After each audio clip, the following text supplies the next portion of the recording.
தேர்தல் நேரத்தில் சொன்னார் அண்ணா திமுக ஆட்சியில் கடன் வாங்கிட்டாங்க. கொரோனா காலங்க கடுமையான நிதிநிலை, ஒரு ஆண்டு வருமானம் இல்ல. நான் முதலமைச்சர் இருக்கும்போது முதல் ஆண்டு வறட்சி, குடிப்பதற்கே தண்ணி இல்ல, அதை சமாளிச்சான். அடுத்தது டெல்டா மாவட்டத்தில் புயல், கஜா புயல், அத்தனையும் நாசமாயிட்டு மின்கம்பம் சாந்தி போச்சு, டிரான்ஸ்பார்மர் இல்ல, துணை மின் நிலையம் இல்ல, விவசாய பயிர்கள் அழிஞ்சு போச்சு, நிவாரணம் கொடுத்தேன். அடுத்தது கொரோனா, ஒருவர் மூஞ்சி ஒருத்தர் பார்க்க முடியல, எல்லாம் வீட்டுக்குள்ளேயே அடைஞ்சிருந்தோம்.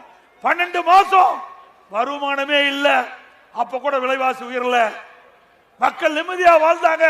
விலை மதிக்க முடியாத உயிரை அண்ணா திமுக ஆட்சியில காப்பாற்றிய அரசாங்கம் அண்ணா திமுக அரசாங்கம். இன்னைக்கு அமெரிக்காவில் கூட கொரோனா வந்த காலத்துல லட்சக்கணக்கான பேர் இருந்தாங்க. ஆனா தமிழ்நாட்டில் அனைத்து இந்திய அண்ணா திராவிட முன்னேற்ற கழக அரசு திட்டமிட்டு இந்த கொரோனா தடுப்பு நடவடிக்கையில முழு மூச்சாக இருந்து இறங்கிய காரணத்தினால விலை மதிக்க முடியாத உயிர்களை காப்பாற்றினோம். 12 மாசம் அரசாங்கத்துக்கு வருமானமே இல்ல. அது மட்டும் இல்ல, கொரோனா காலத்தில் செலவு 40,000 கோடி, இதெல்லாம் சேர்த்துதான் 5,18,000 கோடி.